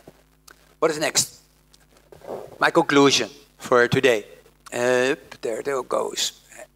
Because one thing I have not been talking about more on this list, and that's green, and which was part of the operation. So what is next? And I think when I was watching the BBC film on Chernobyl, then I was like, also fascinated by the fact that nature can take over, and that somehow, with all the bad things that happen and happen there, it becomes something interesting. That it becomes more and more kind of forest where new, say, cohabitations are happening. So somehow this is a spirit that touched the world, and when it was on our screens. This was also one of the things to work on the Green Dip, a book that comes out in March, where we look what we can do with our urban areas. I told already about the density that we need the coming time. In total, our city is as big, everything together, as India. Or if you push it in one building, it's the same size as Madagascar. But Madagascar is for 56% currently and 68% in short time of the world population. And they're responsible for 70% of the CO2 emissions, 60% of total freshwater consumption, and almost the majority of energy use. Wow. If we take this into a compensation, then I need 3 times the globe to work it out in all these matters. So this dream of transforming Hong Kong in something like that could be interesting. Or to give my my former employer a new context, I could imagine that kind of dream, that also Beijing would do this. So to make this green maker, this software, when you open it up, you see the species of the world, and every species in every biome has an amount of things it needs and an amount of things it gives. It needs soil, maintenance cost, it gives oxygen, water, evaporation, temperature drop, and that counts for every species in every, and then you combine it with products. You go to the future IKEA and you see this kind of things that help you to make this environment. Better roofs, better balconies, better ductwork, I could imagine. If you then open up a canvas, let's say Manhattan, and I tried to cover it with the species and these products, and I do that for anything, for the tops, for the walls, for the interiors, and for the outside space, then this would be my new Manhattan, and which gives something to the world back of what they do. And I dream at that moment of like a city in Fifth Avenue would be finally nice and have this kind of experience on and this kind of interiors. Dubai would make sense maybe if we think about that kind of say situations in a specific manner. And that leads to, if you calculate that for every city, then this would be basically the results of what it would give and would take. And it gives 1 degree of temperature drop, plus minus, for the whole planet. But it's something, I would say, to give it on our agenda. So what is next? I forgot my animals. And the biodiversity class is now making this book on making this pyramid of fruit and food chains. And if I want to have the bear later in Bratislava, then I need that kind of amount of animals to do that, and that kind of space to do that. It calculates that, combines it with products, how to facilitate the bear or the smaller animals in it, and put it on the canvas. You see, again, a repertoire of new products that change the facade in a new habitat, here of a wolf, and the roof for it, and also the interior, other kind of walls that facilitate fishes in this case. And that leads to more beautiful cities, where these people and these animals can be also my clients, is what it wants to say. And what is next? I think in Rotterdam, when we work on this site with a lot of water, where the museum suffered from this, we made this depot on this spot, quite a big thing. So we made it round in the park so that you can walk around. We make it smaller so that it doesn't touch the water level. It becomes almost like an ark of Noah, and make the ceiling, the top a bit bigger so that you have a viewpoint, and that you can replant all the trees that we have taken away, and that you can then celebrate it. I think this was an important moment in the project to show that we can continue with environment by mirroring it, and the curvature helps to look to the plaza, but also to look around the corner or to the sky, and then you would have this. The most important part in the context of this chapter is, of course, the roof forest that we could make, which we could study as a substrate of 1.5 meters, to have that on, train our trees for 4 years to make flat roots, and then you lift them up. It's a bit like you roll your hair up and put them together, and you put them again, and you spread the roots, they contact each other, and you have a new, say, network in the soil. And that leads now to this kind of plantations on the roof. And I'm happy that we could test that. So use any spot to test that agenda, I would say. Also in Amsterdam, recently, in this La Défense of the city, which is basically a monster of mirrored buildings and no life on the streets. We were asked to make 3 towers and a plinth. And we said, maybe it's better to crawl away a little bit, to make terraces and bay windows, pockets and extensions, so that we can regulate the wind, and that we can have a combination of intimacy for plants and for people, and exposure for social togetherness, and that reaches from the bottom to the top in its contextual facade. Done with Piet Oudolf, another technique we are applying. Which makes this into an object in this landscape that commends the city on that way by this coverage of nature that comes alive soon. Some of you have seen it and how it's now there. How this scraped away gives space for plants and for a public path that brings you from the bottom higher up along the plants that are trained by Piet Oudolf, and then you can look again downstairs to the grotto which is there. It's nice that this was part of a dream of the developer to do this. So to transform, this is actually, he did it so without asking. And this is what I could imagine in that way. And what was nice the last weeks on Dutch television that the 2 ladies that make the gardens are interviewed. And they're a combination of alpine persons with horticultural experience that do it now. And they train the plants, go into it. That's what it costs. Is that too much? And every developer says, yes, you can't afford it. No. Maintenance is part of our society. So you have to do that. Can we do that more in Tainan? This is Tainan in Taiwan, which looks ugly, basically. It's completely gray. And we are asked to do something with this Chinese department store, which we basically cut away, keep the remnants, and flood it with water, so that there is a kind of cooling bubble within the city, with trees that keep it over there. From the very beginning, people liked it. The temperature drop is sincere of this urban pool. It changed a little bit the cultural component. Taiwanese people, especially older people, they're not like Danish that want to swim half naked in the public space. But it's happening. It starts with the children, goes to the students, and now Daddy is also participating, as you can see on these slides. And how it is, recent pictures, how in the evening it becomes this kind of component where you can hang out. The technique is sincere, how to do that. With what kind of pebbles do I do that? How do I do the cleaning? What do I do when there is dengue and I have to get rid of the mosquitoes? You have to lower the water at that moment and then they go away. Don't worry. So that's all tested about it. And then not many adults in the water, right? Imagine the future staromescu na městí like this. And it would be, then you would have a cool part now in the city. So what is next? I think the Tainan Market Hall, the same place, is mainly a farm with a market below.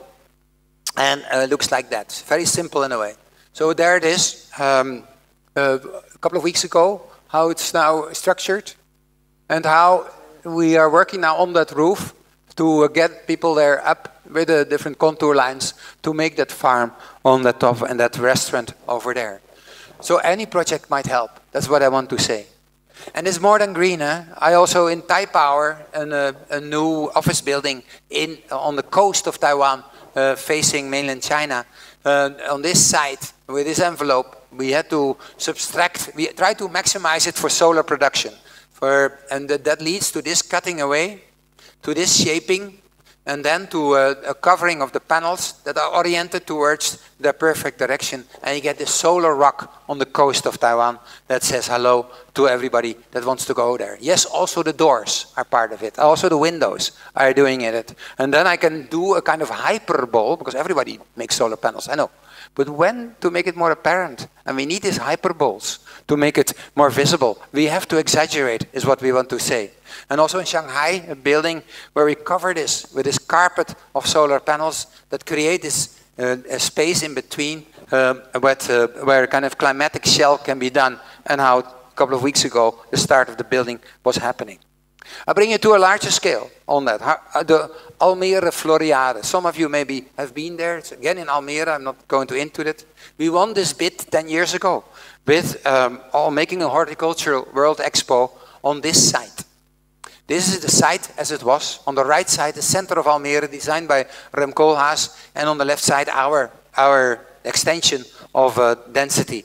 So this is the view from my side to Rem, and this is, I dream about, is the view from Rem to me, in showing a little bit the change in time that we are facing. We did it in this way, with this kind of island reconstruction, where we believe that plants should be the main and key factor for the show, but also for the life aftermath. With tulips, yes, with wisteria, with oaks, with bamboo, using the different techniques, and that every species is on a plot. And they come together in this puzzle, so that I have a good orchestra space, or a better sport, or this is, I think, the best clubbing I can imagine, or the best sleeping. And if you juxtapose this in endlessly, I get this collection. It's what it wants to be. If this is the site, here it shows.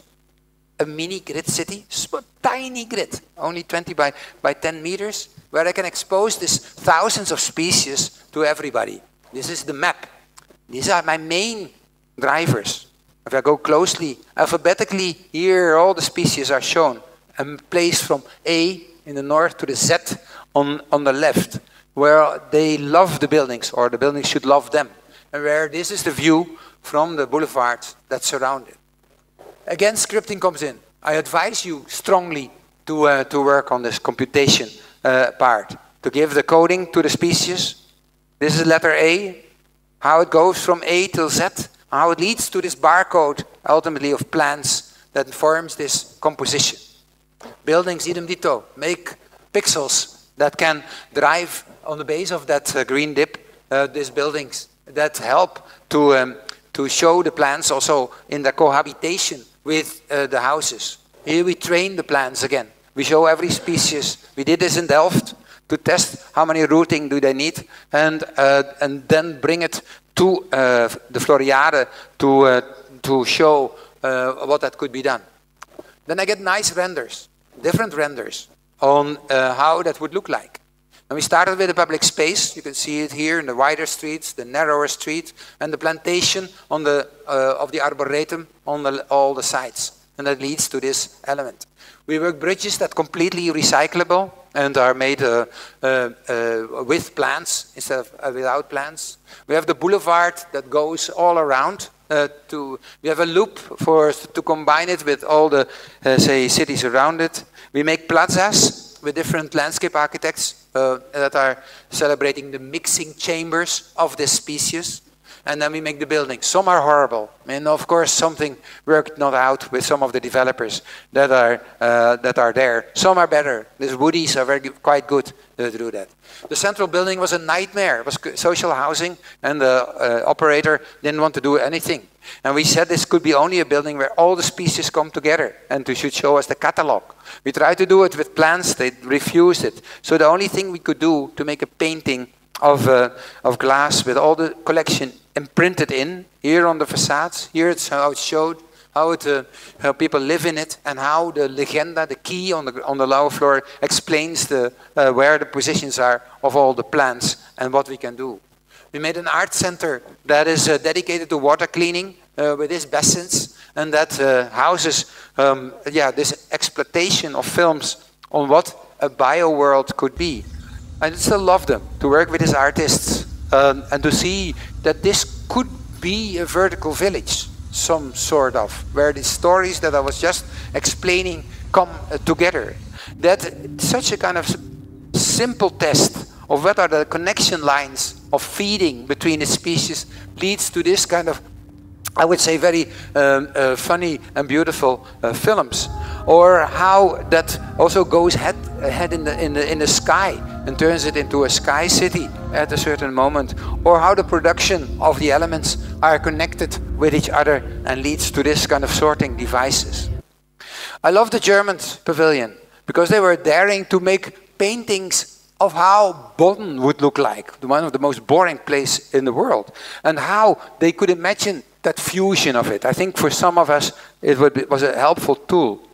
I love the Amsterdam Almere pavilion because it's completely recyclable and it tries to study ecology by a mix of plants.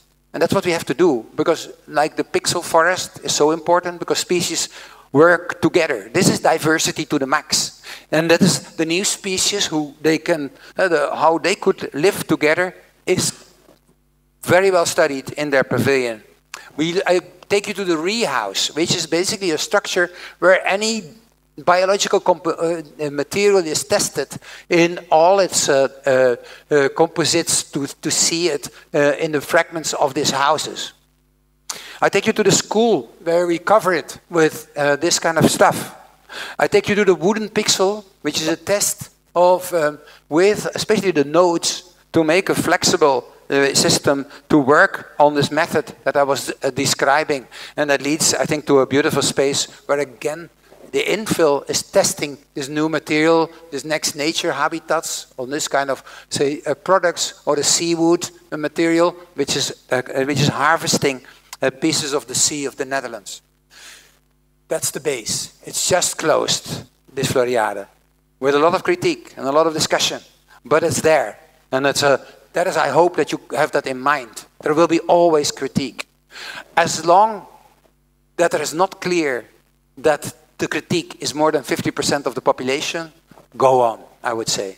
Because that is somehow the way how we distill our, and now with this base, we work on the densification, and say 3,500 units will come now soon on this strategy to bring it further. And then an expo makes sense.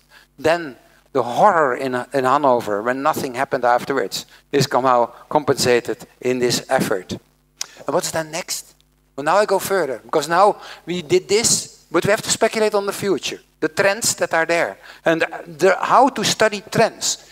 If you see what drones are doing, they do a lot maybe at the moment, but they will reduce if we find another kind of transporter in the biological material that comes into it. Automation will be a constant factor the coming time in these graphs. So there's many things that describe the future in technology, and that goes ahead with inventions. Algae facade, nice. in Hamburg, but we need more kind of species to grow with that plankton in our facades, the energy as well as the cooling. And I can imagine that gradually a city will look like that if we start to look at it. If I want to have self-healing concrete, super important to repair, I need these inventions the coming 200 years to make that believable. And that will change the city also. And gradually we repair our concrete, we alternate and we turn it into other, say, beauties. This would be a dream. Or if it's breathing our buildings and the skin, helping the oxygen level in the city, then I need these products to make that even more believable. And then gradually these breathing towers will help to accommodate our climate change. And 3D printing is nice, but in the future we need smaller elements to print it on time on every spot, like bees that repair our substance and that gradually turn this kind of accommodation. But we also need unprinting to redo the material that comes out of it, and that process is done.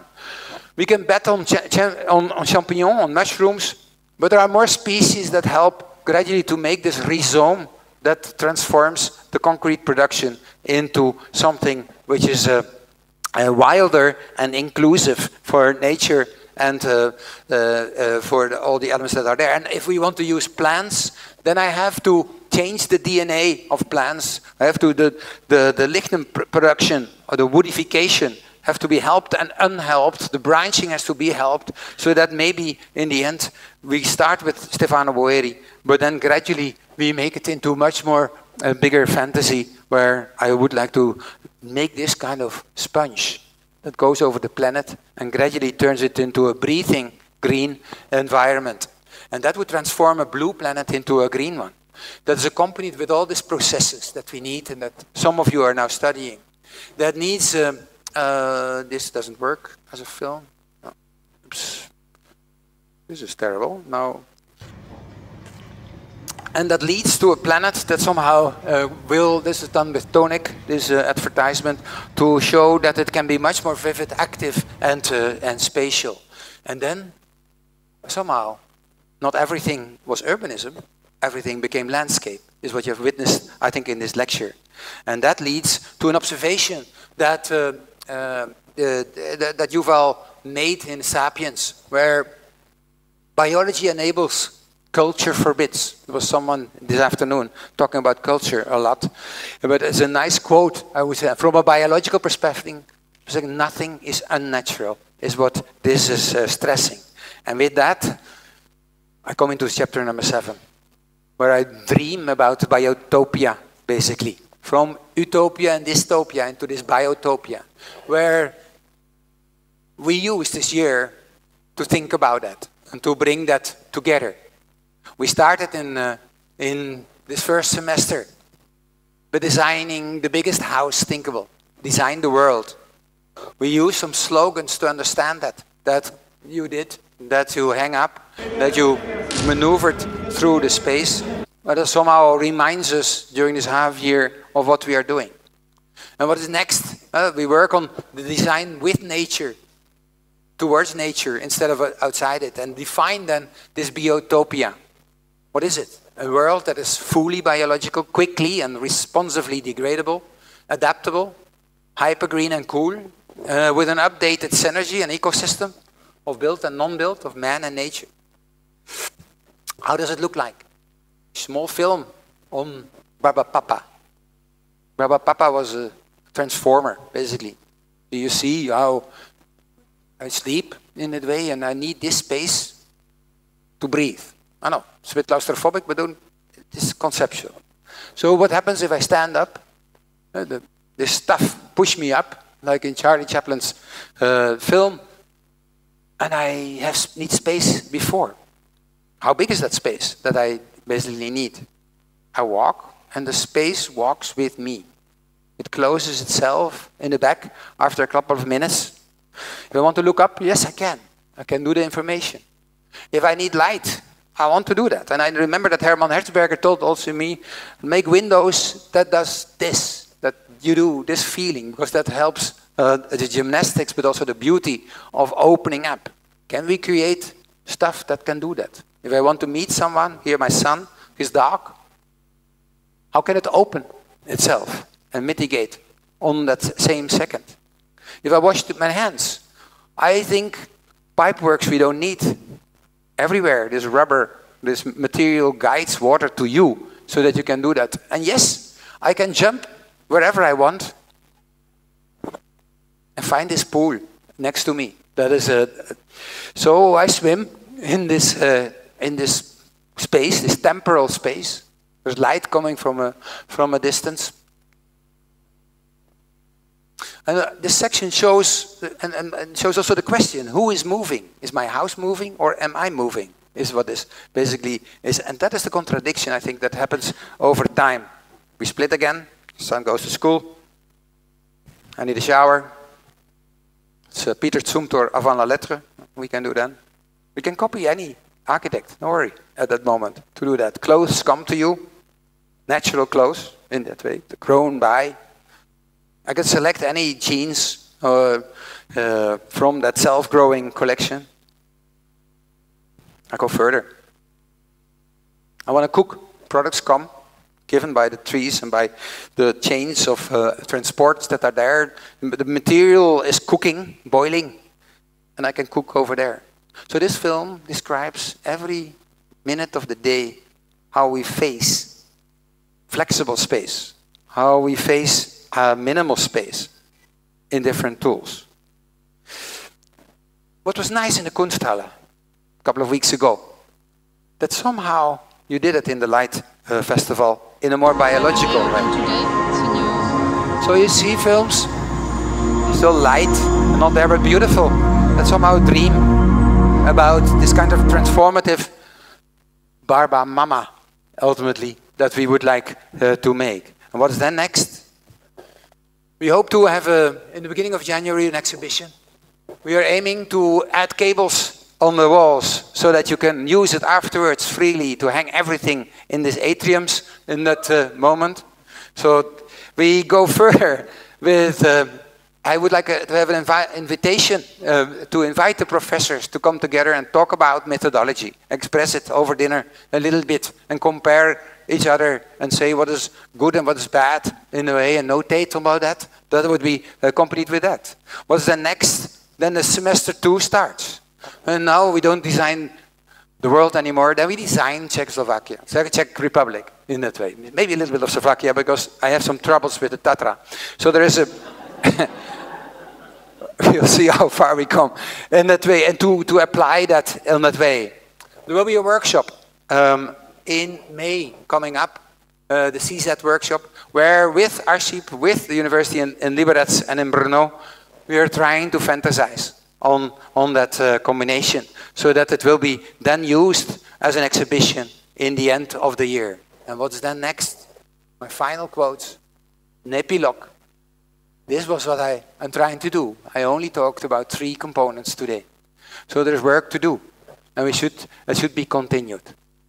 Děkuji.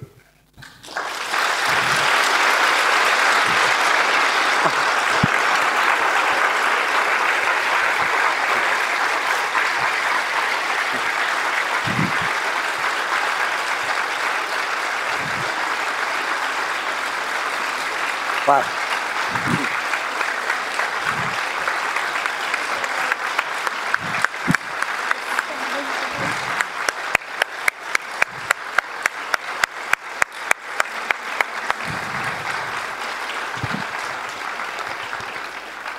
Thank you very much. Any questions? No, of course, this is, I don't want to intimidate. Of course, this kind of complexity needs time. I'm happy to respond to anybody, for better and for worse, because nothing to lose anyway. So there's but we have a beer still, I think, here next door, so we can have a drink. But there was someone who, you saw someone? No, not yet. Do you have a question? Otherwise, you can post them in another way, just on our website or in the room. We have 4 questions. Okay. I think my mic is not working. I can tell. Oh, there are questions coming in. Yeah. Is there a space for an individual's ego in the future world? I hope I expressed a little bit in this combination of freedom and responsibility, the contradictions of the two. And the issue of responsibility is a hard one. It's very political. It has to do with self-learning and self-experience. And it's but without individual expression, no world in the future also. So that is I think that our architecture at the moment is not giving enough expression. We do open bouwen, open building processes, which are already nice. I love the Bouwgroepen in Germany as a way of dealing with it. But and I think it's good that the Dutch government gave like 10% of the build production should be on a Bouwgroepen co-op base. And I think you have to do that also. So that's to explore the unknown and to explore the collectivities. Second question, what do you think will be future of architects with rising abilities of artificial intelligence? I'm not afraid of a doom scenario that architecture would not exist. Don't worry. The only thing what is much more stupid is to react with a kind of defense mechanism. So on one hand, yes, you have to, according to me, universities have to dedicate themselves to this artificial intelligence in somehow, to build up criticism as well as knowledge so that you can collaborate with the engineers on this. So we have to do that in-house in that way. And yes, space is a tool. And to make spatial evaluation, both in beauty as in the other categories that I showed, is needed to put in to do something with this artificial intelligence before it's too late. I think we are already a little bit too late. And to criticism, I think there is a generation of people that think, oh, I have to sketch. Fine, fine. And that say we don't need that. And there's also a generation of, say, deans that were too late to accommodate this kind of scripting element. There's also a generation of faculty that works in the computer science world that is not able to think in space, that we have to help also a little bit to make them out of the Revit program only issue. So it is there's things to do to make this question, say, redundant.